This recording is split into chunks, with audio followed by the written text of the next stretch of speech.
सब तो पहला फतेह प्रवान करो। वाहिगुरु जी का खालसा, वाहिगुरु जी की फतेह।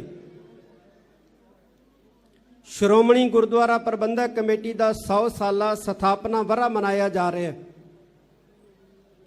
मैं इस महान दिहाड़े दियां आप हाजरीन संगतां नूं ते मीडिया राहीं देश विदेश दे विच बैठियां संगतां नूं बहुत बहुत वधाइयां देना।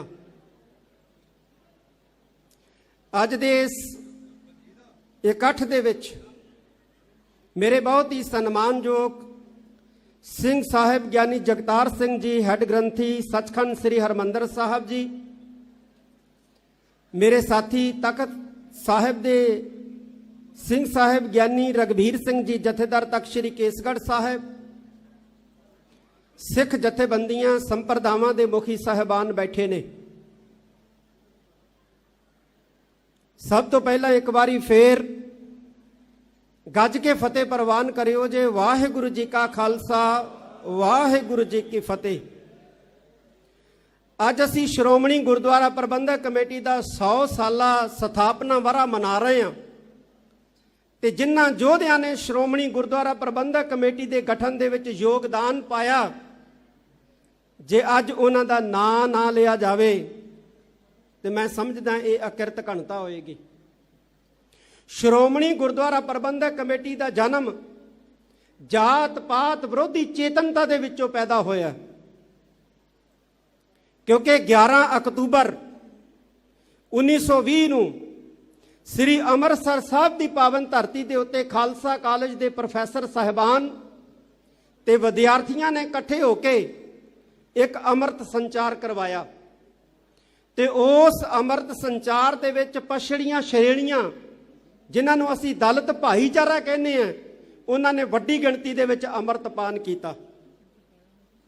12 अक्तूबर नूं खालसा कॉलेज के प्रोफैसर, खालसा कॉलेज श्री अमृतसर साहब के विद्यार्थी उन्हां अमृतधारी दलितां नूं नाल लैके सचखंड श्री हरमंदर साहब आए सहत कड़ा प्रसाद की देग। पर इत्थे उस वक्त के काबज पुजारियां ने उन्हां दी देग नूं प्रवान करनों इनकार कर दिता। उस वेले मेरी कौम के 3 योधे जथेदार करतार सिंह झब्बर, जथेदार तेजा सिंह भुच्चर ते जथेदार तेजा सिंह चूड़काना ये बटाले की धरती के उत्ते एक समागम दे विच कवितावां पढ़न वास्ते गए हुए सी ते शाम नूं इन्हां ने चूड़काने वाली ट्रेन फड़नी सी। पर वाहिगुरू दा ऐसा सबब होया कि वो ट्रेन जिहड़ी सी इन्हां योधियां दी मिस हो गई। सारी रात इन्हां तिन्नां ने रात जिहड़ी सी वो बटाले स्टेशन दे उत्ते कट्टी। अगले दिन सवेरे 6 बजे अमृतसर साहब वाली गड्डी आई ते इन्हां तिन्नां योधियां ने श्री अमृतसर साहब वाली गड्डी फड़ लई। अजे इत्थे दरबार साहब दे गेटां ते पहुंचे सी कि इन्हां नूं पता लग्या कि सचखंड श्री हरमंदर साहब के पुजारियां ने अमृतधारी दलित भाईचारे के लोगों की देग प्रवान करनों इनकार कर दिता है। जुत्तियां नूं दुकानां दे उत्ते सट के ये तिन्ने जिहड़े सी सचखंड श्री दरबार साहब विखे पहुंच गए। पुछया उस वक्त के पुजारियां नूं कि की गल है भाई, तुसीं इन्हां दी देग क्यों नहीं प्रवान करदे? उन्होंने इनकार कर दिता। बहस हुई, हुक्मनामा लिया। हुक्मनामे दे विच भी गुरु पातशाह ने आख्या कि ये जिहड़े दबे कुचले भाईचारे दे लोग ने ये सत्कार ते मान दे हकदार ने। कड़ा प्रसाद की देग प्रवान हुई, लेकिन पुजारियां ने देग जिहड़ा सी वो छकणों इनकार कर दिता। ते फिर सरदार करतार सिंह झब्बर ने कहा कि हुण कड़ा प्रसाद की देग जिहड़ी है सचखंड श्री हरमंदर साहब ही नहीं बल्कि श्री अकाल तख्त साहब के उत्ते भी असी भेंट करांगे।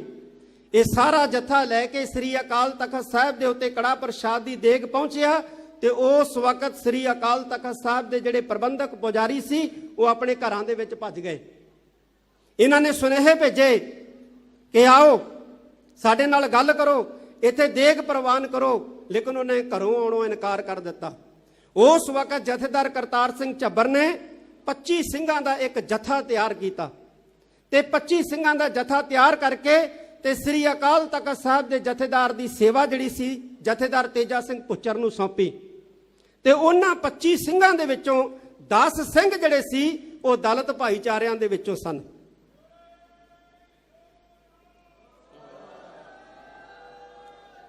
ਜਦੋਂ ਪੁਜਾਰੀਆਂ ਨੂੰ ਪਤਾ ਲੱਗਿਆ ਕਿ ਸੱਚਖੰਡ ਸ੍ਰੀ ਹਰਿਮੰਦਰ ਸਾਹਿਬ ਦਾ ਪ੍ਰਬੰਧ ਤੇ ਸ੍ਰੀ ਅਕਾਲ ਤਖਤ ਸਾਹਿਬ ਦਾ ਪ੍ਰਬੰਧ ਜਿਹੜਾ ਹੈ ਜਥੇਦਾਰ ਕਰਤਾਰ ਸਿੰਘ ਝੱਬਰ ਤੇ ਜਥੇਦਾਰ ਤੇਜਾ ਸਿੰਘ ਭੁੱਚਰ ਨੇ ਸੰਭਾਲ ਲਿਆ, ਤੇ ਉਹ ਫਿਰ ਬੁਰਜ ਅਕਾਲੀ ਫੂਲਾ ਸਿੰਘ, ਉੱਥੇ ਨਿਹੰਗ ਸਿੰਘ ਸਾਡੇ ਸਤਿਕਾਰਯੋਗ ਬੈਠੇ ਸੀ, ਉਹਨਾਂ ਕੋਲੇ ਗਏ। 5 ਚਟੰਗੇ 1 ਬਦਾਮਾਂ ਦੀ ਬੋਰੀ ਦੇ ਕੇ ਨਿਹੰਗਾਂ ਸਿੰਘਾਂ ਨੂੰ ਬੇਨਤੀ ਕੀਤੀ ਕਿ ਤੁਸੀਂ ਸ੍ਰੀ ਅਕਾਲ ਤਖਤ ਸਾਹਿਬ ਦਾ ਅਕਾਲੀਆਂ ਤੋਂ ਕਬਜ਼ਾ ਛੁਡਾਓ। 50 ਨਿਹੰਗ ਸਿੰਘ ਸ੍ਰੀ ਅਕਾਲ ਤਖਤ ਸਾਹਿਬ ਤੇ ਆਏ, ਲੇਕਿਨ ਜਥੇਦਾਰ ਤੇਜਾ ਸਿੰਘ ਭੁੱਚਰ ਨੇ ਉਹਨਾਂ ਨੂੰ ਪਿਆਰ ਨਾਲ ਸਮਝਾਇਆ, ਉਹ ਸਮਝ ਗਏ। ਰੌਲਾ ਵਧਿਆ, ਡਿਪਟੀ ਕਮਿਸ਼ਨਰ ਨੇ 9 ਮੈਂਬਰੀ ਕਮੇਟੀ ਬਣਾਈ। ਉਸ 9 ਮੈਂਬਰੀ ਕਮੇਟੀ ਦੇ ਵਿੱਚੋਂ 2 ਮੈਂਬਰ ਸਾਡੇ ਸਤਿਕਾਰਯੋਗ ਬੁੱਢਾ ਦਲ ਦੇ ਜਥੇਦਾਰ ਜੀ ਬੈਠੇ ਨੇ, ਸਿੰਘ ਸਾਹਿਬ ਬਾਬਾ ਬਲਵੀਰ ਸਿੰਘ ਜੀ।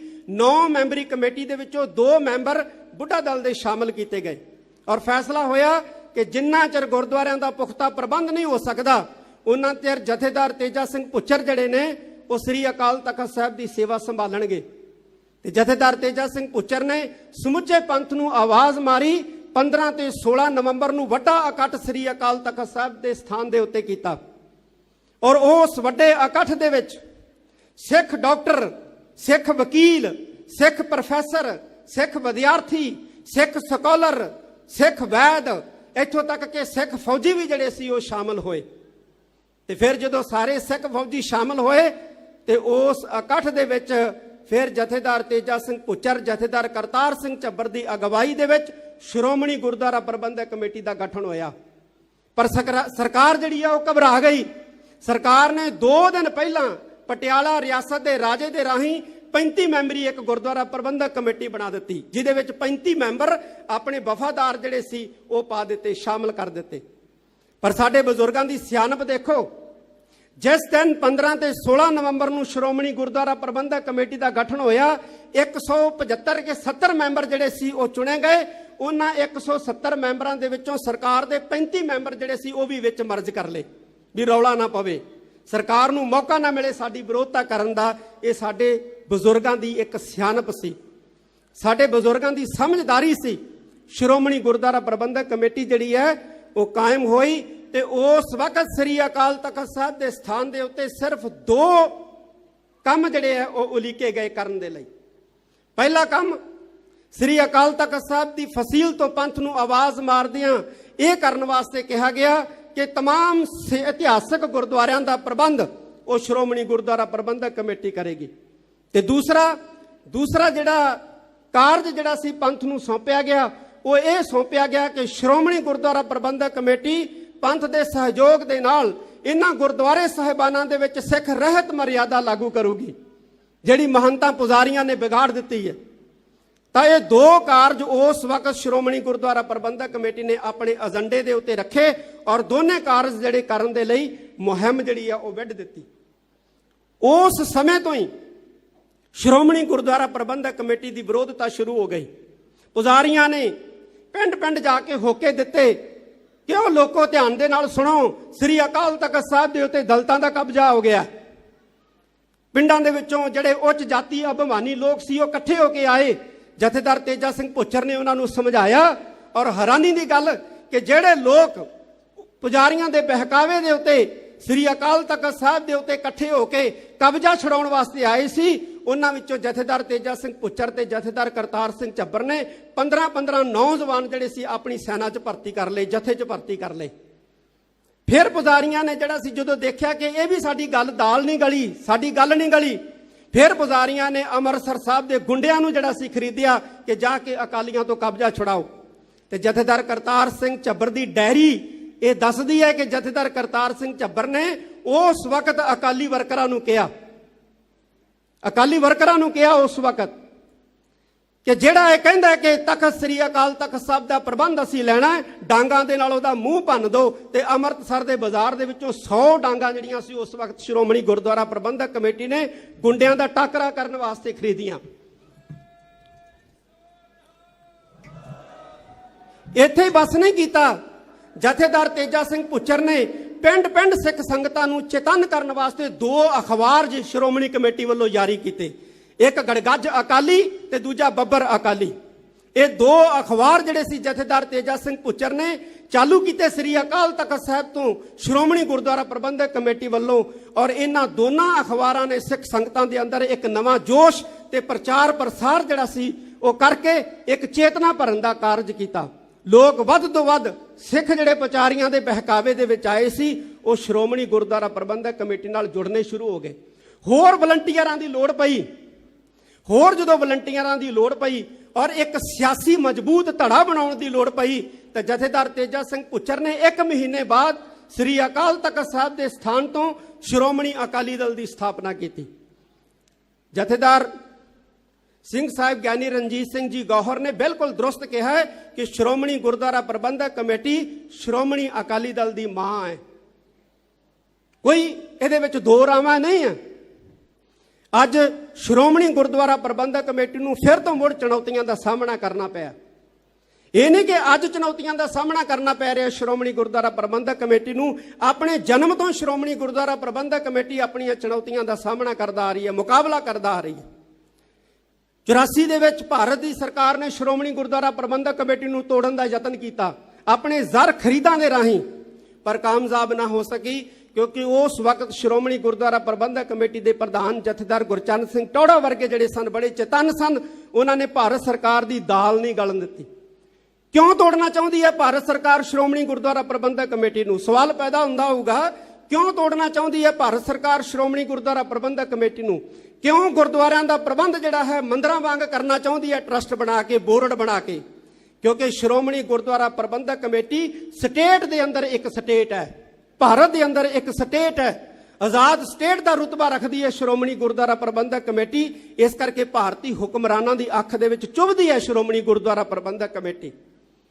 ਸ੍ਰੀ ਅਕਾਲ ਤਖਤ ਇਹ ਸਿੱਖ ਚੇਤਨਾ ਦਾ ਹਿੱਸਾ ਹੈ। ਸਾਧ ਸੰਗਤ ਜੀ, ਸਿੱਖ ਚੇਤਨਾ ਦੇ ਵਿੱਚੋਂ ਸ੍ਰੀ ਅਕਾਲ ਤਖਤ ਸਾਹਿਬ ਨੂੰ ਬਾਹਰ ਨਹੀਂ ਕੱਢਿਆ ਜਾ ਸਕਦਾ। ਸ੍ਰੀ ਅਕਾਲ ਤਖਤ ਸਾਹਿਬ ਕੋਈ ਦੁਨਿਆਵੀ ਕੋਰਟ ਵਾਂਗ ਕੋਰਟ ਨਹੀਂ ਹੈ। ਇੱਥੇ ਕਿਸੇ ਨੂੰ ਸਜ਼ਾਵਾਂ ਨਹੀਂ ਮਿਲਦੀਆਂ। ਇੱਥੇ ਜਿਹੜਾ ਵੀ ਆ ਕੇ ਨਿਮੋ ਝੂਣਾ ਹੋ ਕੇ ਝੁਕ ਕੇ ਮਾਫੀ ਮੰਗਦਾ ਆਪਣੇ ਗੁਨਾਹਾਂ ਦੀ, ਉਹਨੂੰ ਮਾਫੀ ਮਿਲਦੀ ਹੈ। ਕਿਉਂ? ਕਿਉਂਕਿ ਇਹ ਬਖਸ਼ੰਦ ਗੁਰੂ ਦਾ ਬਖਸ਼ਿੰਦ ਤਖਤ ਹੈ। ਇਹ ਬਖਸ਼ੰਦ ਗੁਰੂ ਦਾ ਬਖਸ਼ਿੰਦ ਤਖਤ ਹੈ। ਅੱਜ ਅਸੀਂ ਕੀ ਦੇਖ ਰਹੇ ਹਾਂ? ਅੱਜ ਫਿਰ ਸ਼੍ਰੋਮਣੀ ਗੁਰਦੁਆਰਾ ਪ੍ਰਬੰਧਕ ਕਮੇਟੀ ਨੂੰ ਔਰ ਸ੍ਰੀ ਅਕਾਲ ਤਖਤ ਸਾਹਿਬ ਨੂੰ ਚੁਣੌਤੀਆਂ ਦਿੱਤੀਆਂ ਜਾ ਰਹੀਆਂ ਨੇ। ਮੇਰੀ ਪੀਰੀ ਦੇ ਮਾਲਕ ਸ੍ਰੀ ਗੁਰੂ ਹਰਗੋਬਿੰਦ ਸਾਹਿਬ ਜੀ ਨੇ ਇੱਕ ਵਾਰੀ ਸਿੱਖਾਂ ਨੂੰ ਕਿਹਾ ਸੀ, ਕਹਿੰਦੇ ਹੈ ਸਿੱਖੋ, ਇੱਕ ਬਿਰਤੀ ਹੁੰਦੀ ਹੈ ਸ਼ੇਰ ਬਿਰਤੀ, ਇੱਕ ਬਿਰਤੀ ਹੁੰਦੀ ਹੈ ਕੁੱਤਾ ਬਿਰਤੀ। ਤੁਸੀਂ ਸਿੱਖੋ ਸ਼ੇਰ ਬਿਰਤੀ ਧਾਰਨ ਕਰਨੀ ਹੈ। ਸਿੱਖਾਂ ਨੇ ਪੁੱਛਿਆ ਮੇਰੀ ਪੀਰੀ ਦੇ ਮਾਲਕ ਸ੍ਰੀ ਗੁਰੂ ਹਰਗੋਬਿੰਦ ਸਾਹਿਬ ਨੂੰ, ਕਹਿੰਦੇ ਮਹਾਰਾਜ ਸ਼ੇਰ ਬਿਰਤੀ ਕੀ ਹੁੰਦੀ ਹੈ, ਕੁੱਤਾ ਬਿਰਤੀ ਕੀ ਹੁੰਦੀ ਹੈ? ਕਹਿੰਦੇ ਜਦੋਂ ਕੋਈ ਕੁੱਤੇ ਦੇ ਡਾਂਗ ਮਾਰੇ ਨਾ ਤੇ ਕੁੱਤਾ ਡਾਂਗ ਫੜਦਾ, ਜਿਹੜਾ ਡਾਂਗ ਮਾਰਦਾ ਹੁੰਦਾ ਨਾ ਉਹਨੂੰ ਨਹੀਂ ਦੇਖਦਾ।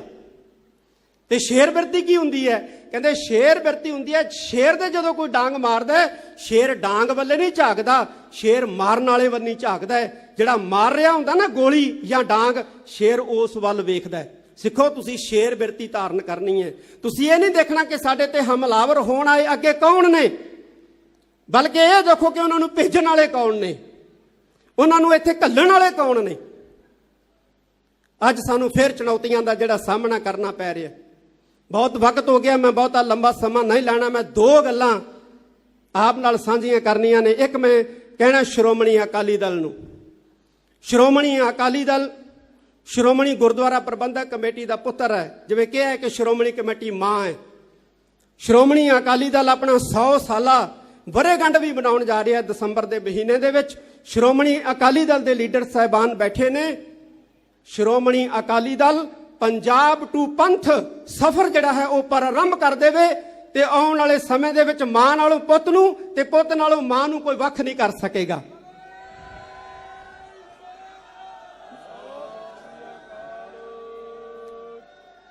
ਦੂਸਰੀ ਗੱਲ, ਪਿੱਛੇ ਸ਼੍ਰੋਮਣੀ ਗੁਰਦੁਆਰਾ ਪ੍ਰਬੰਧਕ ਕਮੇਟੀ ਨੂੰ ਕੁਝ ਦਿਨ ਹੋਏ ਤਾਲੇ ਮਾਰ ਦਿੱਤੇ ਗਏ। ਉਹ ਸ਼੍ਰੋਮਣੀ ਗੁਰਦੁਆਰਾ ਪ੍ਰਬੰਧਕ ਕਮੇਟੀ ਨੂੰ ਤਾਲੇ, ਗੇਟ ਨੂੰ ਤਾਲੇ ਨਹੀਂ ਵੱਜੇ, ਉਹ ਪੰਥਕ ਸੰਸਥਾ ਨੂੰ ਤਾਲੇ ਵੱਜੇ ਹੈ। ਤੇ ਮੈਂ ਸ਼੍ਰੋਮਣੀ ਗੁਰਦੁਆਰਾ ਪ੍ਰਬੰਧਕ ਕਮੇਟੀ ਦੇ ਪੁੱਤਰਾਂ ਨੂੰ ਕਹਿਣਾ ਚਾਹੁੰਦਾ ਹਾਂ ਕਿ ਭਵਿੱਖ ਦੇ ਵਿੱਚ ਜੇ ਕਿਸੇ ਫੇਰ ਸਿਰ ਫੇਰੇ ਨੇ ਆ ਕੇ ਸ਼੍ਰੋਮਣੀ ਗੁਰਦੁਆਰਾ ਪ੍ਰਬੰਧਕ ਕਮੇਟੀ ਦੇ ਤਾਲੇ ਨੂੰ ਮਾਰਨ ਦੀ ਹਿੰਮਤ ਕੀਤੀ ਤੇ ਪਿੰਡਾਂ 'ਚ ਨਾ ਬੈਠੇ ਰਹੋ ਜੇ, ਇੱਥੇ ਸ੍ਰੀ ਅੰਮ੍ਰਿਤਸਰ ਸਾਹਿਬ ਹੀਰਾ ਕੱਤ ਕੇ ਆਇਓ। ਤਾਂ ਕਿ ਕੋਈ ਦੁੱਕੀ ਦੁੱਕੀ ਸ਼੍ਰੋਮਣੀ ਗੁਰਦੁਆਰਾ ਪ੍ਰਬੰਧਕ ਕਮੇਟੀ ਦੇ ਗੇਟਾਂ ਨੂੰ ਤਾਲੇ ਮਾਰਨ ਦੀ ਹਿੰਮਤ ਨਾ ਕਰ ਸਕੇ। ਅੱਜ ਅਸੀਂ ਕੀ ਦੇਖ ਰਹੇ ਹਾਂ?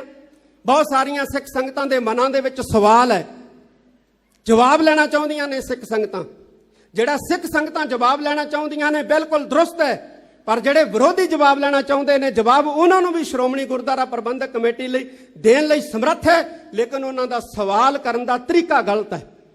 ਉਹ ਢੰਗ ਨਾਲ ਸਵਾਲ ਕਰੇ, ਉਹਨਾਂ ਨੂੰ ਢੰਗ ਨਾਲ ਜਵਾਬ ਜਿਹੜੇ ਹੈ ਉਹ ਦਿੱਤੇ ਜਾਣਗੇ। ਸਿੱਖ ਸੰਗਤ ਕੀ ਜਾਣਨਾ ਚਾਹੁੰਦੀ ਹੈ? ਪਿੰਡਾਂ ਕਸਬਿਆਂ ਦੇ ਵਿੱਚ ਅਕਾਲੀ ਵਰਕਰ ਮਿਲਦੇ ਨੇ, ਉਹ ਵੀ ਸਵਾਲ ਕਰਦੇ ਨੇ, ਪੁੱਛਦੇ ਨੇ। ਪਿੰਡਾਂ ਵਿੱਚ ਜਾਂਦੇ ਆ, ਸੰਗਤਾਂ ਸਾਨੂੰ ਪੁੱਛਦੀਆਂ ਨੇ 328 ਸਰੂਪਾਂ ਬਾਰੇ, ਕੀ ਮਾਮਲਾ ਹੈ ਜੀ? ਤਾਂ ਹੋਇਆ ਕੀ ਹੈ? ਇਹ ਜਾਣਨਾ ਚਾਹੁੰਦੀ ਹੈ ਸਿੱਖ ਸੰਗਤ। ਇਹ ਪ੍ਰਬੰਧਕੀ ਮਾਮਲਾ ਹੈ, ਇਹ ਕਰਪਸ਼ਨ ਦਾ ਮਾਮਲਾ ਹੈ। ਕੁਝ ਮੁਲਾਜ਼ਮਾਂ ਨੇ ਸ੍ਰੀ ਗੁਰੂ ਗ੍ਰੰਥ ਸਾਹਿਬ ਪਾਤਸ਼ਾਹ ਦੇ ਪਾਵਨ ਸਰੂਪ ਜਿਹੜੇ ਹੈ ਸੰਗਤਾਂ ਨੂੰ ਦਿੱਤੇ, ਗੁਰਦੁਆਰਾ ਕਮੇਟੀਆਂ ਨੂੰ ਦਿੱਤੇ, ਲੇਕਿਨ ਉਹਦੀ ਭੇਟਾ ਜਿਹੜੀ ਹੈ ਗੁਰਦੁਆਰਾ ਫੰਡਾਂ ਦੇ ਵਿੱਚ ਜਮ੍ਹਾਂ ਨਹੀਂ ਕਰਵਾਈ। ਇਹ ਘਪਲਾ ਹੈ ਬਹੁਤ ਵੱਡਾ। ਲੇਕਿਨ ਬਣਾਇਆ ਕੀ ਜਾ ਰਿਹਾ? ਬਣਾਇਆ ਧਾਰਮਿਕ ਮਸਲਾ ਬਣਾਇਆ ਜਾ ਰਿਹਾ ਹੈ, ਗੁਰੂ ਗ੍ਰੰਥ ਸਾਹਿਬ ਦੀ ਬੇਅਦਬੀ ਦਾ ਮਸਲਾ ਬਣਾਇਆ ਜਾ ਰਿਹਾ। ਜਦੋਂ ਸ਼੍ਰੋਮਣੀ ਗੁਰਦੁਆਰਾ ਪ੍ਰਬੰਧਕ ਕਮੇਟੀ ਨੇ ਮਤਾ ਪਾਇਆ ਐਡਜੈਕਟਿਵ ਦੇ ਵਿੱਚ ਕਿ ਸ੍ਰੀ ਅਕਾਲ ਤਖਤ ਸਾਹਿਬ ਇਹ ਜਿਹੜੇ 267 ਸਰੂਪ ਨੇ ਰਿਕਾਰਡ ਦੇ ਵਿੱਚੋਂ ਘੱਟ ਇਹਨਾਂ ਦੀ ਪੜਤਾਲ ਕਰੇ, ਤਾਂ ਸ੍ਰੀ ਅਕਾਲ ਤਖਤ ਸਾਹਿਬ ਵੱਲੋਂ ਉਸ ਵੇਲੇ ਇੱਕ ਜੱਜ ਬੀਬੀ ਨੂੰ ਲਾ ਕੇ ਪੜਤਾਲੀਆ ਕਮਿਸ਼ਨ ਬਣਾਇਆ। ਉਹ ਬੀਬੀ ਜਿਹੜੀ ਸੀ ਜਵਾਬ ਦੇ ਗਈ, ਮੈਂ ਪੜਤਾਲ ਨਹੀਂ ਕਰ ਸਕਦੀ। ਫਿਰ ਭਾਈ ਈਸਰ ਸਿੰਘ ਨੂੰ ਪੜਤਾਲ ਸੌਂਪੀ ਗਈ। ਅੱਜ ਸ੍ਰੀ ਗੁਰੂ ਗ੍ਰੰਥ ਸਾਹਿਬ ਜੀ ਪਾਤਸ਼ਾਹ ਦੀ ਪਾਵਨ ਪਵਿੱਤਰ ਹਜ਼ੂਰੀ ਦੇ ਵਿੱਚ ਜੋ ਸਾਡੀ ਕਮੈਂਟਮੈਂਟ ਹੋਈ, ਮੈਂ ਉਹਦੇ ਬਾਰੇ ਦੱਸਣਾ ਚਾਹੁੰਦਾ। ਈਸਰ ਸਿੰਘ ਨੇ ਕਿਹਾ ਕਿ ਸਿੰਘ ਸਾਹਿਬ ਅਸੀਂ ਪੜਤਾਲ ਕਰਾਂਗੇ, ਪਰ ਜਿਹੜਾ ਵੀ ਦੋਸ਼ੀ ਹੋਇਆ ਵੱਡੇ ਤੋਂ ਵੱਡਾ ਅਸੀਂ ਉਹਦੇ ਨਾਂ ਲਿਖਾਂਗੇ, ਤੁਸੀਂ ਕਾਰਵਾਈ ਜ਼ਰੂਰ ਕਰਿਓ ਜੀ। ਤੇ ਗੁਰੂ ਗ੍ਰੰਥ ਸਾਹਿਬ ਜੀ ਦੀ ਹਜ਼ੂਰੀ 'ਚ ਕਹਿੰਦੇ ਆ ਕਿ ਉਹਨਾਂ ਨੂੰ ਕਿਹਾ ਗਿਆ ਤਖਤ ਸ੍ਰੀ ਦਮਦਮਾ ਸਾਹਿਬ ਦੀ ਪਾਵਨ ਧਰਤੀ ਦੇ ਉੱਤੇ ਤੁਸੀਂ ਜਾਂਚ ਕਰੋ, ਪੜਤਾਲ ਕਰੋ, ਵੱਡੇ ਤੋਂ ਵੱਡਾ ਜਿਹੜਾ ਕੋਈ ਦੋਸ਼ੀ ਪਾਇਆ ਗਿਆ, ਚਾਹੇ ਕੋਈ ਅਧਿਕਾਰੀ ਹੋਵੇ, ਕੋਈ ਕਰਮਚਾਰੀ ਹੋਵੇ, ਕੋਈ ਲੀਡਰ ਹੋਵੇ, ਕਿਸੇ ਨੂੰ ਬਖਸ਼ਿਆ ਨਹੀਂ ਜਾਊਗਾ। ਪਰ ਇੱਕ ਗੱਲ ਚੇਤੇ ਰੱਖਿਓ, ਸਬੂਤ ਹੋਣੇ ਚਾਹੀਦੇ ਨੇ, ਐਵੀਡੈਂਸ ਹੋਣੇ ਚਾਹੀਦੇ ਨੇ। ਕਹਿੰਦਾ ਠੀਕ ਹੈ। ਪੜਤਾਲ ਮੁਕੰਮਲ ਹੋਈ। ਪੜਤਾਲ ਮੁਕੰਮਲ ਕਰਕੇ ਸ੍ਰੀ ਅਕਾਲ ਤਖਤ ਸਾਹਿਬ ਤੇ ਉਹਨਾਂ ਨੇ ਦਿੱਤੀ। ਸ਼੍ਰੋਮਣੀ ਗੁਰਦੁਆਰਾ ਪ੍ਰਬੰਧਕ ਕਮੇਟੀ ਨੂੰ ਪੜਤਾਲ ਸੌਂਪੀ, ਉਹਨਾਂ ਨੇ ਵੈਬਸਾਈਟ ਤੇ ਪਾਈ ਹੈ। ਅੱਜ ਪੁੱਛਦੇ ਨੇ 328 ਸਰੂਪ ਕਿੱਥੇ ਨੇ? ਪੜ੍ਹ ਲਓ ਪੜਤਾਲ, ਰਿਪੋਰਟ ਪੜ੍ਹੋ ਕਿੱਥੇ ਹੈ। ਉਹ ਪਿੰਡਾਂ ਦੇ ਵਿੱਚ ਸੰਗਤਾਂ ਪਾਸ ਗਏ ਨੇ, ਗੁਰਦੁਆਰਾ ਕਮੇਟੀਆਂ ਪਾਸ ਗਏ ਨੇ। 2008 ਤੋਂ ਪਹਿਲਾਂ ਭਾਈ ਚਤਰ ਸਿੰਘ, ਜੀਵਨ ਸਿੰਘ ਸਰੂਪ ਛਾਪਦੇ ਰਹੇ ਨੇ। ਜੇ ਅੱਜ ਉਹਨਾਂ ਨੂੰ ਜਾ ਕੇ ਪੁੱਛੀਏ ਕਿ ਤੁਸੀਂ 100 ਸਾਲ ਤੋਂ ਸਰੂਪ ਛਾਪ ਰਹੇ ਹੋ, ਕਿੱਥੇ ਦਿੱਤੇ ਆ ਸਰੂਪ ਤੁਸੀਂ? ਭਾਈ ਜਵਾਹਰ ਸਿੰਘ ਐਂਡ ਸੰਸ ਵਾਲੇ ਜਿਹੜੇ ਨੇ ਉਹ ਪਾਵਨ ਸਰੂਪ ਛਾਪਦੇ ਰਹੇ ਨੇ। ਉਹਨਾਂ ਨੂੰ ਪੁੱਛੀਏ ਜਾ ਕੇ ਕਿ ਤੁਸੀਂ ਪਾਵਨ ਸਰੂਪ ਕਿੱਥੇ ਕਿੱਥੇ ਦਿੱਤੇ ਨੇ, ਕੀ ਰਿਕਾਰਡ ਆ ਉਹਨਾਂ ਕੋਲੇ? ਆ ਸ਼੍ਰੋਮਣੀ ਅਕਾਲੀ ਪੰਥ ਬੁੱਢਾ ਦਲ ਦੇ ਜਥੇਦਾਰ ਸਿੰਘ ਸਾਹਿਬ ਬਲਵੀਰ ਸਿੰਘ ਬੈਠੇ ਨੇ। ਇਹ ਗੁਟਕਾ ਸਾਹਿਬ ਇਹਨਾਂ ਨੇ ਛਾਪੇ ਨੇ। ਦਾਸ ਨੂੰ ਵੀ ਭੇਟ ਕੀਤਾ ਬੰਦੀ ਛੋੜ ਦਿਵਸ ਵਾਲੇ ਦਿਨ। ਇਹ ਸੰਗਤਾਂ ਨੂੰ ਭੇਟ ਕਰ ਰਹੇ ਨੇ। ਕੱਲ ਨੂੰ ਇਹਨਾਂ ਨੂੰ ਕੋਈ ਪੁੱਛੇ ਆ ਕੇ ਕਿ ਦੱਸੋ ਕਿੱਥੇ ਕਿੱਥੇ ਗੁਟਕਾ ਸਾਹਿਬ ਦਿੱਤੇ ਨੇ, ਕਿੱਥੇ ਦਿੱਤੇ ਨੇ, ਕੀ ਦੱਸਣਗੇ? ਇਹ ਦਮਦਮੀ ਟਕਸਾਲ ਗੁਟਕਾ ਸਾਹਿਬ ਛਾਪ ਕੇ ਵੰਡਦੀ ਹੈ, ਸੰਗਤਾਂ ਨੂੰ ਦਿੰਦੀ ਹੈ, ਭੇਟਾ ਰਹਿਤ ਦਿੰਦੀ ਹੈ। ਤੇ ਦਮਦਮੀ ਟਕਸਾਲ ਨੂੰ ਕੋਈ ਪੁੱਛੇ ਕਿ ਤੁਸੀਂ ਗੁਟਕਾ ਸਾਹਿਬ ਜਿਹੜੇ ਨੇ ਦਿੱਤੇ ਨੇ, ਕਿੱਥੇ ਕਿੱਥੇ ਦਿੱਤੇ ਨੇ, ਕਿੱਥੋਂ ਕਿੱਥੋਂ ਰਿਕਾਰਡ ਲੱਭ ਕੇ ਦੇਣਗੇ ਇਹ। ਇਸੇ ਤਰ੍ਹਾਂ ਇਹ ਜਿਹੜੇ ਪਾਵਨ ਸਰੂਪ ਇਹ ਰਿਕਾਰਡ ਦੇ ਵਿੱਚੋਂ ਘਟੇ ਨੇ, ਇਹਨਾਂ ਦੀ ਪੈਸੇ ਖਾਦੇ ਨੇ, ਬੇਈਮਾਨੀ ਕੀਤੀ ਹੈ ਮੁਲਾਜ਼ਮਾਂ ਨੇ। ਤੇ ਜਿਹੜੇ ਮੁਲਾਜ਼ਮਾਂ ਨੇ ਬੇਈਮਾਨੀ ਕੀਤੀ ਹੈ ਉਹਨਾਂ ਨੂੰ ਸ਼੍ਰੋਮਣੀ ਗੁਰਦੁਆਰਾ ਪ੍ਰਬੰਧਕ ਕਮੇਟੀ ਨੇ ਸਸਪੈਂਡ ਕੀਤਾ ਹੈ, ਉਹਨਾਂ ਨੂੰ ਸਸਪੈਂਡ ਕੀਤਾ ਹੋਇਆ। ਅੱਜ ਕਹੀ ਜਾ ਰਹੇ ਨੇ ਕਿੱਥੇ ਨੇ ਸਰੂਪ, ਕਿੱਥੇ ਨੇ ਸਰੂਪ। ਮੈਂ ਜਦੋਂ ਪੜਤਾਲ ਚੱਲਦੀ ਸੀ ਨਾ, ਤੇ ਇੱਕ ਪਦਰਪੁਰਸ਼ ਵਿਦਵਾਨ ਮੇਰੇ ਕੋਲੇ ਆਇਆ, ਕਹਿਣ ਲੱਗਿਆ ਜੀ ਇੱਕ ਗੱਲ ਦੱਸਾਂ। ਮੈਂ ਕਿਹਾ ਦੱਸੋ। ਕਹਿੰਦਾ ਜਿੰਨੇ ਮਰਜ਼ੀ ਰਜਿਸਟਰ ਫਰੋਲੀ ਜਾਣ, ਸਵੇਰੇ 6 ਵਜੇ ਤੋਂ ਲੈ ਕੇ ਸ੍ਰੀ ਅਕਾਲ ਤਖਤ ਸਾਹਿਬ ਦੇ ਸ਼੍ਰੋਮਣੀ ਕਮੇਟੀ ਦੇ ਅਧਿਕਾਰੀ ਗਵਾਹ ਨੇ, ਸਵੇਰੇ 6 ਵਜੇ ਤੋਂ ਲੈ ਕੇ ਰਾਤ 11 ਵਜੇ ਤੱਕ ਪੜਤਾਲ ਚੱਲਦੀ ਸੀ ਸ੍ਰੀ ਅਕਾਲ ਤਖਤ ਸਾਹਿਬ ਦੇ ਉੱਤੇ, ਰਜਿਸਟਰ ਫਰੋਲੇ ਜਾਂਦੇ ਸੀ। ਉਹ ਮਹਾਤਮਾ, ਉਹ ਪਦਰਪੁਰਸ਼ ਕਹਿਣ ਲੱਗਿਆ, ਕਹਿੰਦਾ ਜੀ ਇੰਨੇ ਰਜਿਸਟਰ ਫਰੋਲਣ ਦੀ ਲੋੜ ਨਹੀਂ ਹੈ, ਇੰਨੇ ਰਜਿਸਟਰ ਫਰੋਲਣ ਦੀ ਲੋੜ ਨਹੀਂ ਹੈ, ਤੁਸੀਂ ਜਾਂਚ ਰਿਪੋਰਟ ਦੇ ਵਿੱਚ ਇੱਕ ਸ਼ਬਦ ਲਿਖ ਦਿਓ।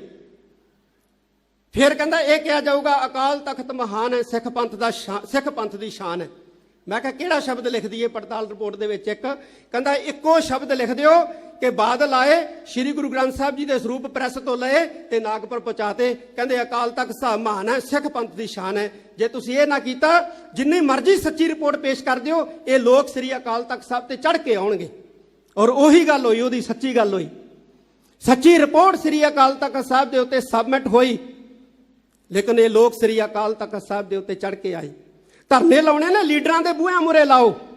ਸ਼੍ਰੀ ਗੁਰੂ ਰਾਮਦਾਸ ਪਾਤਸ਼ਾਹ ਦੇ ਬੂਹੇ ਮੂਹਰੇ ਕਾਹਦੇ ਧਰਨੇ ਬਈ? ਇਹ ਧੰਨ ਗੁਰੂ ਰਾਮਦਾਸ ਪਾਤਸ਼ਾਹ ਦਾ ਦਰ ਹੈ, ਜਿੱਥੋਂ ਜਦੋਂ ਅਸੀਂ ਇੱਥੇ ਤਲਵਾਰਾਂ ਲਹਿਰਾ ਕੇ ਜਕਾਰੇ ਛੱਡਦੇ ਹਾਂ, ਦੁਨੀਆ ਦੇ ਸਿੱਖ ਨਹੀਂ ਵੇਖਦੇ ਸਾਡੇ ਜਕਾਰਿਆਂ ਨੂੰ ਤੇ ਸਾਡੀਆਂ ਲਹਿਰਾਈਆਂ ਤਲਵਾਰਾਂ ਨੂੰ। ਹਿੰਦੂ ਵੀ ਵੇਖਦੇ ਨੇ, ਮੁਸਲਮਾਨ ਵੀ ਵੇਖਦੇ ਨੇ। ਸਾਡਾ ਕੀ ਪ੍ਰਭਾਵ ਜਾਂਦਾ ਹੈ? ਗੁਰੂ ਰਾਮਦਾਸ ਪਾਤਸ਼ਾਹ ਦੀ ਦਰ ਦੇ ਉੱਤੇ ਪ੍ਰਕਰਮਾਂ ਦੇ ਵਿੱਚ ਜਦੋਂ ਅਸੀਂ ਜਿੰਦਾਬਾਦ ਮੁਰਦਾਬਾਦ ਦੇ ਨਾਅਰੇ ਲਾਉਣੇ ਆ ਤੇ ਸਾਡਾ ਮੀਡੀਆ ਦੁਨੀਆ 'ਚ ਪਹੁੰਚਾਉਂਦਾ ਹੈ। ਕੀ ਸਿੱਖ ਵੇਖਦੇ ਨੇ? ਮੁਸਲਮਾਨ ਵੀ ਵੇਖਦੇ ਨੇ, ਹਿੰਦੂ ਵੀ ਵੇਖਦੇ ਨੇ, ਉੱਥੇ ਜੈਨੀ ਵੀ ਵੇਖਦੇ ਨੇ, ਸਾਡਾ ਮਜ਼ਾਕ ਉਡਾਉਂਦੇ ਨੇ ਤੇ ਇਹ ਲੋਕ ਸਾਡਾ ਮਜ਼ਾਕ ਬਣਾ ਰਹੇ ਨੇ। ਅੱਜ ਲੋੜ ਹੈ ਸ਼੍ਰੋਮਣੀ ਗੁਰਦੁਆਰਾ ਪ੍ਰਬੰਧਕ ਕਮੇਟੀ ਨੂੰ ਬਚਾਉਣ ਦੀ। ਮੈਂ ਇੱਕ ਵਾਰੀ ਫੇਰ ਇਹ ਸ਼ਬਦ ਕਹਿਣਾ ਚਾਹਾਂਗਾ ਕਿ ਸ਼ੇਰ ਬਿਰਤੀ ਧਾਰਨ ਕਰੋ। ਗੁਰੂ ਹਰਗੋਬਿੰਦ ਸਾਹਿਬ ਮਹਾਰਾਜ ਨੇ ਸਿੱਖਾਂ ਨੂੰ ਕਿਹਾ ਸ਼ੇਰ ਬਿਰਤੀ ਧਾਰਨ ਕਰੋ। ਤੁਸੀਂ ਇਹਨਾਂ ਲੋਕਾਂ ਨੂੰ ਨਾ ਵੇਖੋ, ਉਹਨਾਂ ਨੂੰ ਵੇਖੋ ਜਿਹੜੇ ਇਹਨਾਂ ਨੂੰ ਭੇਜ ਰਹੇ ਆ, ਉਹਨਾਂ ਨੂੰ ਜਾਣਨ ਦਾ ਯਤਨ ਕਰੋ ਜਿਹੜੇ ਇਹਨਾਂ ਨੂੰ ਬਿਠਾ ਰਹੇ ਆ। ਇਹ ਧੰਨ ਗੁਰੂ ਹਰਗੋਬਿੰਦ ਸਾਹਿਬ ਸੱਚੇ ਪਾਤਸ਼ਾਹ ਦਾ ਉਪਦੇਸ਼ ਹੈ। ਤਾਂ ਮੈਂ ਅੰਤ ਦੇ ਵਿੱਚ ਸ਼੍ਰੋਮਣੀ ਗੁਰਦੁਆਰਾ ਪ੍ਰਬੰਧਕ ਕਮੇਟੀ ਨੂੰ ਵੀ ਇਹ ਕਹਿਣਾ ਚਾਹਾਂਗਾ ਕਿ ਅੱਜ ਟੈਕਨੋਲੋਜੀ ਦਾ ਯੁੱਗ ਹੈ। ਸਾਰਾ ਸਿੱਖ ਇਤਿਹਾਸ, ਸਿੱਖ ਰਹਿਤ ਮਰਿਆਦਾ, ਸਾਡੀਆਂ ਜਿੰਨੀਆਂ ਵੀ ਪੰਥਕ ਕਿਤਾਬਾਂ ਪੁਸਤਕਾਂ ਲਿਖੀਆਂ ਨੇ ਸਾਰਿਆਂ ਨੂੰ ਸ਼੍ਰੋਮਣੀ ਗੁਰਦੁਆਰਾ ਪ੍ਰਬੰਧਕ ਕਮੇਟੀ ਦੀ ਵੈਬਸਾਈਟ ਦੇ ਉੱਤੇ ਅਪਲੋਡ ਕੀਤਾ ਜਾਏ ਆਉਣ ਵਾਲੇ 1 ਸਾਲ ਦੇ ਅੰਦਰ ਅੰਦਰ, ਤਾਂ ਕਿ ਜਿਸ ਸਿੱਖ ਨੂੰ ਵੀ ਦੁਨੀਆ ਭਰ ਦੇ ਵਿੱਚੋਂ ਸਿੱਖ ਧਰਮ ਨਾਲ ਸੰਬੰਧਿਤ ਕਿਸੇ ਵੀ ਜਾਣਕਾਰੀ ਦੀ ਲੋੜ ਹੈ, ਉਹ ਸ਼੍ਰੋਮਣੀ ਗੁਰਦੁਆਰਾ ਪ੍ਰਬੰਧਕ ਕਮੇਟੀ ਦੀ ਵੈਬਸਾਈਟ ਤੋਂ ਸਤਿਕਾਰ ਦੇ ਸਹਿਤ ਅਥੈਂਟਿਕ ਜਿਹੜਾ ਹੈ ਉਹ ਸਵਾਲ ਦਾ ਜਵਾਬ ਪ੍ਰਾਪਤ ਕਰੇ। ਮੈਂ ਫੇਰ ਇੱਕ ਵਾਰੀ ਕਹਿਣਾ ਚਾਹੁੰਦਾ, ਪਿੰਡਾਂ ਦੇ ਵਿੱਚ ਬੈਠੇ ਸਾਡੇ ਸਿੱਖ ਭਰਾਵਾਂ ਨੂੰ, ਕਸਬਿਆਂ ਦੇ ਵਿੱਚ ਬੈਠੇ ਸਿੱਖਾਂ ਨੂੰ ਕਿ ਗੁੰਮਰਾਹ ਹੋਣ ਦੀ ਸਾਧ ਸੰਗਤ ਦੀ ਲੋੜ ਨਹੀਂ ਹੈ। ਬਹੁਤ ਕੁਝ ਸ਼੍ਰੋਮਣੀ ਕਮੇਟੀ ਨੂੰ ਦਬਾਉਣ ਵਾਸਤੇ, ਖਤਮ ਕਰਨ ਵਾਸਤੇ ਹੋ ਰਿਹਾ। ਇੱਕ ਸਾਡੇ ਵਿੱਚ ਵੀ ਬਹੁਤ ਸਾਰੀਆਂ ਕਮੀਆਂ ਜਿਹੜੀਆਂ ਉਹ ਆ ਗਈਆਂ। ਅਸੀਂ ਜਾਤ ਅਭਿਮਾਨੀ ਬਣ ਗਏ। ਆਪਣੇ ਨਾਂ ਦੇ ਪਿੱਛੇ ਆਪਣਾ ਗੋਤ ਲਾਉਣਾ ਜਿਹੜਾ ਕਦੇ ਨਹੀਂ ਭੁੱਲਦੇ। ਸ੍ਰੀ ਅਕਾਲ ਤਖਤ ਸਾਹਿਬ ਵੱਲੋਂ ਸਮੇਂ-ਸਮੇਂ ਦੇ ਉੱਤੇ ਕਿਹਾ ਗਿਆ ਕਿ ਭਾਈ ਆਪਣੇ ਨਾਵਾਂ ਦੇ ਪਿੱਛੇ ਗੋਤ ਸ਼ਬਦ ਜਿਹੜੇ ਆ ਲਾਉਣੇ ਬੰਦ ਕਰ ਦਿਓ। ਲੇਕਿਨ ਬੰਦ ਨਹੀਂ ਹੋਏ। ਵਿਚਾਲੋਂ ਸਿੰਘ ਸ਼ਬਦ ਜਿਹੜਾ ਸੀ ਉਹ ਲਿਖਣਾ ਬੰਦ ਹੋ ਗਿਆ। ਮੈਨੂੰ ਖੁਸ਼ੀ ਹੈ ਕਿ ਅੱਜ ਸਵੇਰੇ ਪੰਜਾਬ ਦੇ ਬਹੁਤ ਵੱਡੇ ਲੀਡਰ ਜਿਹੜੇ ਮੈਂਬਰ ਪਾਰਲੀਮੈਂਟ ਵੀ ਰਹੇ ਨੇ, ਜਿਨ੍ਹਾਂ ਨੂੰ ਪੰਜਾਬ ਸਰਦਾਰ ਜਗਮੀਤ ਸਿੰਘ ਬਰਾੜ ਦੇ ਨਾਮ ਨਾਲ ਜਾਣਦਾ ਹੈ, ਉਹਨਾਂ ਨੇ ਆ ਕੇ ਸ੍ਰੀ ਅਕਾਲ ਤਖਤ ਸਾਹਿਬ ਦੇ ਸਥਾਨ ਦੇ ਉੱਤੇ ਲਿਖਤੀ ਪਰਨ ਕੀਤਾ ਕਿ ਅੱਜ ਤੋਂ ਬਾਅਦ ਬਰਾੜ ਸ਼ਬਦ ਜਿਹੜਾ ਹੈ ਮੈਂ ਆਪਣੇ ਨਾਂ ਦੇ ਪਿੱਛੇ ਜਿਹੜਾ ਹੈ ਉਹ ਕਦੇ ਨਹੀਂ ਲਾਉਂਗਾ। ਮੈਂ ਆਪਣੇ ਆਧਾਰ ਕਾਰਡ ਦੇ ਵਿੱਚ, ਆਪਣੇ ਵੋਟ ਕਾਰਡ ਦੇ ਵਿੱਚ ਵੀ ਬਰਾੜ ਸ਼ਬਦ ਜਿਹੜਾ ਹੈ ਉਹ ਇਸਤੇਮਾਲ ਨਹੀਂ ਕਰੂੰਗਾ। ਔਰ ਇਸ ਗੱਲ ਦਾ ਸ੍ਰੀ ਅਕਾਲ ਤਖਤ ਸਾਹਿਬ ਵੱਲੋਂ ਬਹੁਤ ਸਵਾਗਤ ਹੈ। ਦੁਨੀਆ ਭਰ ਦੇ ਵਿੱਚ ਬੈਠੇ ਸਿੱਖੋ, ਅੱਜ ਫੇਰ ਲੋੜ ਹੈ ਤੁਹਾਡੀ। ਕਿਉਂਕਿ ਹੁਣ ਫੇਰ ਹਿੰਦੁਸਤਾਨ ਦੇ ਉੱਤੇ ਕੋਈ ਲੋਕਤਾਂਤਰਿਕ ਸਰਕਾਰ ਨਹੀਂ ਹੈ। ਸਾਨੂੰ ਇਕੱਠੇ ਹੋਣ ਦੀ ਲੋੜ ਹੈ। ਇਕੱਠੇ ਹੋਣ ਦੀ ਲੋੜ ਇਸ ਕਰਕੇ ਹੈ ਕਿ ਹਿੰਦੁਸਤਾਨ ਦੇ ਉੱਤੇ ਕਾਬਜ਼ ਜਿਹੜੀ ਹੈ ਲੋਕਤਾਂਤਰਿਕ ਸਰਕਾਰ ਨਹੀਂ ਹੈ, ਬਲਕਿ ਈਵੀਐਮ ਦੇ ਰਾਹੀਂ ਕਾਬਜ਼ ਹੋਈ ਸਰਕਾਰ ਹੈ। ਔਰ ਇਹਨੇ ਅਗਲੇ ਪਤਾ ਨਹੀਂ ਕਿੰਨੇ ਕੁ ਸਾਲ ਈਵੀਐਮ ਦੇ ਰਾਹੀਂ ਕਾਬਜ਼ ਰਹਿਣਾ, ਕੋਈ ਪਤਾ ਨਹੀਂ ਹੈ। ਜੇ ਅਸੀਂ ਇਕੱਠੇ ਨਾ ਹੋਏ ਤੇ ਸਾਨੂੰ ਖੱਖੜੀਆਂ ਕਰੇਲੇ ਕਰ ਦੇਗੀ ਹੋ ਰਹੇ। ਇਸ ਕਰਕੇ ਜ਼ਰੂਰਤ ਹੈ ਇਸ ਗੱਲ ਦੀ ਕਿ ਛੋਟੇ-ਛੋਟੇ ਮਤਭੇਦ ਭੁਲਾ ਕੇ, ਛੋਟੇ-ਛੋਟੇ ਵਿਤਕਰੇ ਭੁਲਾ ਕੇ ਅਸੀਂ ਸਾਰੇ ਇੱਕ ਪਲੇਟਫਾਰਮ ਦੇ ਉੱਤੇ ਇਕੱਠੇ ਹੋਈਏ। ਅੱਜ ਸੰਤ ਮਹਾਤਮਾ ਬੈਠੇ ਨੇ, ਨਿਰਮਲੇ ਬੈਠੇ ਨੇ, ਉਦਾਸੀ ਬੈਠੇ ਨੇ, ਨਿਹੰਗ ਸਿੰਘ ਬੈਠੇ ਨੇ। ਨਿਰਮਲਿਆਂ ਦੇ ਖਿਲਾਫ ਬੋਲਿਆ ਗਿਆ, ਅਸੀਂ ਚੁੱਪ ਰਹੇ। ਉਦਾਸੀਆਂ ਦੇ ਖਿਲਾਫ ਬੋਲਿਆ, ਅਸੀਂ ਚੁੱਪ ਰਹੇ। ਨਾਨਕਸਰੀਆਂ ਦੇ ਖਿਲਾਫ ਬੋਲਿਆ, ਚੁੱਪ ਰਹੇ। ਨਿਹੰਗਾਂ ਸਿੰਘਾਂ ਦੇ ਖਿਲਾਫ ਬੋਲਿਆ, ਅਸੀਂ ਚੁੱਪ ਰਹੇ। ਤੇ ਸਾਡੀ ਚੁੱਪ ਨੇ ਪਤਾ ਨਹੀਂ ਉਹਨਾਂ ਲੋਕਾਂ ਨੂੰ ਕਿੰਨੀ ਹੱਲਾਸ਼ੇਰੀ ਦਿੱਤੀ ਕਿ ਉਹ ਲੋਕ ਸਾਡੀਆਂ ਸੰਪਰਦਾਵਾਂ, ਸਾਡੀਆਂ ਸਤਿਕਾਰਤ ਹਸਤੀਆਂ ਦੇ ਬਾਰੇ ਅਪਸ਼ਬਦ ਬੋਲਦੇ ਸਾਡੀ ਮਰਿਆਦਾ ਨੂੰ ਪੈ ਨਿਕਲੇ, ਸਾਡੇ ਅਮਰ ਸੰਚਾਰ ਨੂੰ ਪੈ ਨਿਕਲੇ, ਸਾਡੇ ਨਿਤਨੇਮ ਨੂੰ ਪੈ ਨਿਕਲੇ, ਤੇ ਫਿਰ ਸਾਡੀ ਬਾਣੀ ਨੂੰ ਪੈ ਨਿਕਲੇ ਨੇ। ਸਾਡੀ ਬਾਣੀ ਨੂੰ ਪੈ ਨਿਕਲੇ ਨੇ, ਬਾਣੀ ਦੇ ਅਰਥਾਂ ਦੇ ਅਨਰਥ ਕਰਨ ਲੱਗ ਪਏ ਨੇ। ਖਤਰਾ ਸਭ ਤੋਂ ਵੱਡਾ ਇਹਨਾਂ ਲੋਕਾਂ ਤੋਂ ਹੈ ਜਿਹੜੇ ਸਾਡੇ ਬਾਣੀ ਦੇ ਅਰਥਾਂ ਦੇ ਅਨਰਥ ਕਰ ਰਹੇ ਹੈ, ਜਿਹੜੇ ਸਾਡੇ ਅਮਰ ਸੰਚਾਰ ਨੂੰ ਰੱਦ ਕਰ ਰਹੇ ਹੈ, ਜਿਹੜੇ ਸਾਡੇ ਨਿਤਨੇਮ ਨੂੰ ਰੱਦ ਕਰ ਰਹੇ ਹੈ। ਸਭ ਤੋਂ ਵੱਡਾ ਖਤਰਾ ਜਿਹੜਾ ਇਹਨਾਂ ਲੋਕਾਂ ਤੋਂ ਹੈ। ਸਾਧ ਸੰਗਤ ਜੀ, ਤੇ ਇਕੱਠੇ ਹੋ। ਸਾਰੀਆਂ ਸੰਪਰਦਾਵਾਂ ਅੱਜ ਬੈਠੀਆਂ ਨੇ, ਸਾਰੀਆਂ ਜਥੇਬੰਦੀਆਂ ਬੈਠੀਆਂ ਨੇ। ਸਾਰੇ ਇਹ ਪਰਨ ਕਰੋ ਕਿ ਸ਼੍ਰੋਮਣੀ ਗੁਰਦੁਆਰਾ ਪ੍ਰਬੰਧਕ ਕਮੇਟੀ ਦੀਆਂ ਅਸੀਂ ਬਾਹਾਂ ਬਣਾਂਗੇ। ਜੇ ਸ਼੍ਰੋਮਣੀ ਗੁਰਦੁਆਰਾ ਪ੍ਰਬੰਧਕ ਕਮੇਟੀ ਵੱਲੋਂ ਉਂਗਲ ਉੱਠਦੀ ਹੈ ਤੇ 100 ਉਂਗਲ ਕਰਕੇ ਅਸੀਂ ਸਾਰੇ ਜਿਹੜੇ ਰਲ ਮਿਲ ਕੇ ਉਸ ਇੱਕ ਉਂਗਲ ਨੂੰ ਜਵਾਬ ਦੇਵਾਂਗੇ। ਫਿਰ ਸ਼੍ਰੋਮਣੀ ਗੁਰਦੁਆਰਾ ਪ੍ਰਬੰਧਕ ਕਮੇਟੀ ਦਾ ਮਾਨ ਮੱਤਾ, ਸੁਨਹਿਰਾ ਇਤਿਹਾਸ ਜਿਹੜਾ ਹੈ ਉਹ ਸੁਨਹਿਰੀ ਅੱਖਰਾਂ ਦੇ ਵਿੱਚ ਆਉਣ ਵਾਲੇ ਸਮੇਂ ਦੇ ਵਿੱਚ ਵੀ ਸਾਧ ਸੰਗਤ ਜੀ ਲਿਖਿਆ ਜਾਊਗਾ। ਇੰਨੇ ਸ਼ਬਦ ਪ੍ਰਵਾਨ ਕਰਨੇ ਸ਼੍ਰੋਮਣੀ ਗੁਰਦੁਆਰਾ ਪ੍ਰਬੰਧਕ ਕਮੇਟੀ ਦੇ ਪ੍ਰਧਾਨ ਸਾਹਿਬ, ਮੈਂਬਰ ਸਾਹਿਬਾਨ ਅਹੁਦੇਦਾਰ ਸਾਹਿਬਾਨ, ਮੈਂ ਸਾਰਿਆਂ ਨੂੰ ਇਸ ਸ਼੍ਰੋਮਣੀ ਗੁਰਦੁਆਰਾ ਪ੍ਰਬੰਧਕ ਕਮੇਟੀ ਦੇ ਸਥਾਪਨਾ ਦਿਵਸ ਦੀ ਬਹੁਤ ਬਹੁਤ ਵਧਾਈ ਦਿੰਦਾ ਔਰ ਸ਼੍ਰੋਮਣੀ ਕਮੇਟੀ ਦੇ ਜਿੰਨੇ ਵੀ ਅਧਿਕਾਰੀ ਮੁਲਾਜ਼ਮ ਹੈ ਉਹਨਾਂ ਨੂੰ ਵੀ ਇਹ ਕਹਿਣਾ ਚਾਹੁੰਦਾ ਕਿ ਇਹ ਸੰਸਥਾ ਤੁਹਾਡੀ ਆਪਣੀ ਹੈ, ਤੁਸੀਂ ਇਸ ਸੰਸਥਾ ਤੋਂ ਆਪਣਾ ਪਰਿਵਾਰ ਪਾਲਦੇ ਹੋ। ਇਸ ਸੰਸਥਾ ਦੇ ਵਫਾਦਾਰ ਬਣੋ। ਇੱਕ ਦੂਸਰੇ ਨੂੰ ਨੀਵਾਂ ਦਿਖਾਉਣ ਦੇ ਲਈ ਤੁਸੀਂ ਇਹਦੀ ਜੱਗ ਹਸਾਈ ਜਿਹੜੀ ਹੈ ਪ੍ਰੈਸ ਦੇ ਵਿੱਚ ਨਾ ਕਰੋ। ਪ੍ਰੈਸ ਦੇ ਵਿੱਚ ਜੱਗ ਹਸਾਈ ਜਿਹੜੀ ਹੈ ਉਹ ਬਿਲਕੁਲ ਨਾ ਕਰੋ, ਕਿਉਂਕਿ ਸ਼੍ਰੋਮਣੀ ਗੁਰਦੁਆਰਾ ਪ੍ਰਬੰਧਕ ਕਮੇਟੀ ਦੇ ਜਿਹੜੇ ਮੁਲਾਜ਼ਮ ਨੇ ਇਹ ਪਿੰਡਾਂ ਤੋਂ ਆਏ ਸਾਡੇ ਘਰਾਂ ਦੇ ਨੌਜਵਾਨ ਨੇ, ਉਹ ਸ਼ਹੀਦੀ ਪਰਿਵਾਰਾਂ ਦੇ ਵਿੱਚੋਂ ਨੇ। ਅੱਜ ਇਹਨਾਂ ਨੂੰ ਕਹਿੰਦੇ ਨਰੈਣੂ ਮੰਤ ਦੇ ਚੇਲੇ। ਨਰੈਣੂ ਮੰਤ ਹੈ, ਜੇ ਨਰੈਣੂ ਮੰਤ ਹੈ ਤੁਸੀਂ ਲਛਮਣ ਸਿੰਘ ਢੀਰੋਵਾਲ ਕਿੱਧਰ ਹੋ ਗਏ? ਤੁਸੀਂ ਕਰਤਾਰ ਸਿੰਘ ਝੱਬਰ ਵਰਗੇ ਕਿੱਧਰੋਂ ਹੋ ਗਏ? ਤੁਸੀਂ ਜਥੇਦਾਰ ਤੇਜਾ ਸਿੰਘ ਭੁੱਚਰ ਵਰਗੇ ਕਦੋਂ ਹੋ ਗਏ? ਅੱਜ ਸਾਡੀਆਂ ਸਤਿਕਾਰਤ ਹਸਤੀਆਂ ਦੇ ਕਰਤਾਰ ਦੇ ਉੱਤੇ ਉਹ ਉਂਗਲ ਉਠਾ ਰਹੇ ਹੈ ਜਿਨ੍ਹਾਂ ਦਾ ਆਪਦਾ ਖੁਦ ਦਾ ਕੋਈ ਕਿਰਦਾਰ ਨਹੀਂ ਹੈ।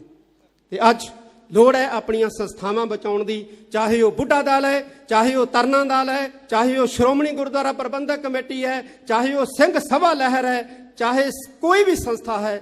ਅੱਜ ਆਪਣੀਆਂ ਸੰਸਥਾਵਾਂ ਨੂੰ ਬਚਾਉਣ ਦੀ ਬਹੁਤ ਵੱਡੀ ਲੋੜ ਹੈ। ਇੰਨੇ ਸ਼ਬਦ ਪ੍ਰਵਾਨ ਕਰਨੇ। ਵਾਹਿਗੁਰੂ ਜੀ ਕਾ ਖਾਲਸਾ, ਵਾਹਿਗੁਰੂ ਜੀ ਕੀ ਫਤਿਹ। ਸੋ ਧੰਨਵਾਦ ਆ ਸਿੰਘ ਸਾਹਿਬ ਗਿਆਨੀ ਹਰਪ੍ਰੀਤ ਸਿੰਘ ਜੀ ਦਾ। ਜਾਇਓ ਨਾ ਹੁਣ ਮੈਂ ਬੇਨਤੀ ਕਰਾਂ, ਕਿਉਂਕਿ ਵੱਡੀ ਸ਼ਖਸੀਅਤ ਸਿੱਖ ਪੰਥ ਦੇ ਵਿੱਚ ਸ੍ਰੀ ਦਰਬਾਰ ਸਾਹਿਬ ਦੇ ਮੁੱਖ ਗ੍ਰੰਥੀ ਦੀ ਪਦਵੀ ਹੁੰਦੀ ਆ। ਸੋ ਸਿੰਘ ਸਾਹਿਬ ਨੇ ਸਾਰੀਆਂ ਸੰਗਤਾਂ ਦਾ ਧੰਨਵਾਦ ਕਰਨਾ। ਮੈਂ ਗਿਆਨੀ ਹਰਪ੍ਰੀਤ ਸਿੰਘ ਜੀ ਦਾ ਇਸ ਗੱਲੋਂ ਵੀ ਧੰਨਵਾਦ ਕਰਦਾ ਕਿ ਊੜੇ ਤੋਂ ਲੈ ਕੇ ਗੁਰਮੁਖੀ ਦੇ ਅਖੀਰਲੇ ਅੱਖਰ ਤੱਕ ਸਾਰੀ ਜਿਹੜੀ ਉਹਨੇ ਮਹਾਰਨੀ ਗੁਰਮਤ ਅਨੁਕੂਲ ਤੁਹਾਡੇ ਨਾਲ ਸਾਂਝੀ ਕੀਤੀ ਆ। ਸੋ ਮੈਂ ਅੰਤ ਦੇ ਵਿੱਚ ਬੇਨਤੀ ਕਰੂੰਗਾ, ਸਿੰਘ ਸਾਹਿਬ ਗਿਆਨੀ ਜਗਤਾਰ ਸਿੰਘ ਜੀ ਮੁੱਖ ਗ੍ਰੰਥੀ ਸੱਚਖੰਡ ਸ੍ਰੀ ਦਰਬਾਰ ਸਾਹਿਬ ਸਾਰੀ ਲੀਡਰਸ਼ਿਪ ਦਾ ਔਰ ਚੇਚੇ ਤੌਰ ਤੇ ਸਾਰਿਆਂ ਦਾ ਧੰਨਵਾਦ ਕਰਨਗੇ। ਉਹਨਾਂ ਤੋਂ ਬਾਅਦ ਅਰਦਾਸ ਹੋਣੀ ਆ, ਫਿਰ ਆਪਾਂ ਦੇਗ ਲੈ ਕੇ ਆਪਣੇ ਘਰਾਂ ਨੂੰ ਜਾਣਾ। ਸਾਰੀ ਸੰਗਤ ਦਾ ਸ਼੍ਰੋਮਣੀ ਗੁਰਦੁਆਰਾ ਪ੍ਰਬੰਧਕ ਕਮੇਟੀ ਵੱਲੋਂ ਬਹੁਤ ਬਹੁਤ ਧੰਨਵਾਦ। ਵਾਹਿਗੁਰੂ ਜੀ ਕਾ ਖਾਲਸਾ, ਵਾਹਿਗੁਰੂ। ਸੋ ਕੀਤਾ ਜਾ ਰਿਹਾ ਬੋਲੇ ਸੋ ਨਿਹਾਲ।